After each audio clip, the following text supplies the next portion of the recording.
दिल्ली में राजौरी गार्डन विधानसभा सीट से बीजेपी के विजयी उम्मीदवार मनजिंदर सिंह सिरसा ने कहा कि दिल्ली को बर्बाद कर दिया गया है। दिल्ली का सारा पैसा केजरीवाल लूटकर अपने घर ले गए और यमुना की सफाई और स्कूलों के नाम पर भी आम आदमी पार्टी की तरफ से बहुत धांधली की गई है। हम सीएजी रिपोर्ट को सदन में रखेंगे और वहीं कांग्रेस ऐसी पार्टी है जो जमानत जब्त कराने में माहिर है।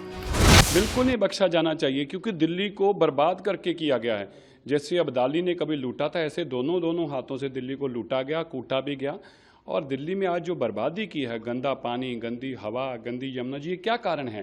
क्योंकि सारा पैसा जो है वो अरविंद केजरीवाल जी ने अपने घर ले गए हैं। हजारों करोड़ रुपए की करप्शन है अब तक के दिल्ली में।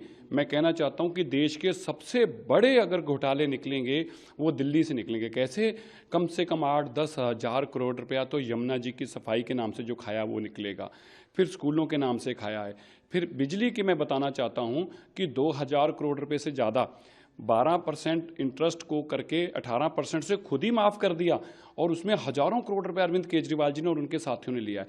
तो कैग की रिपोर्ट टेबल होनी बड़ी ज़रूरी है। हम लोग सबसे पहले कैग की रिपोर्ट भी टेबल करेंगे और दिल्ली के लोगों को ये बताएंगे कि देखिए कैग ने क्या बताया, कितने हज़ार करोड़ अरविंद केजरीवाल जी अपने घर लेके गए हैं और अरविंद केजरीवाल जी को सारा पैसा वसूल किया जाएगा। अरविंद केजरीवाल जी कहते थे ना कि स्विस बैंकों में पैसा पड़ा है, कहते थे ना इतना पैसा उसका पड़ा है, इसका पैसा पड़ा है।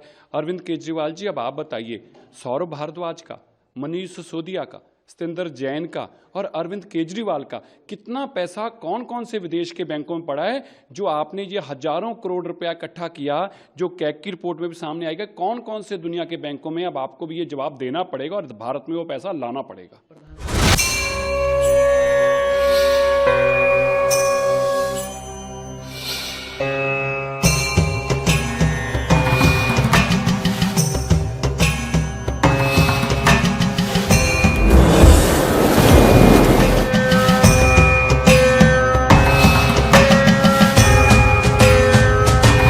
विश्व का इतना बड़ा आयोजन, हर रोज लाखों श्रद्धालुओं के स्वागत और सेवा की तैयारी, लगातार 45 दिनों तक चलने वाला महायज्ञ, एक नया नगर बसाने का महाअभियान, प्रयागराज की इस धरती पर एक नया इतिहास रचा जा रहा है।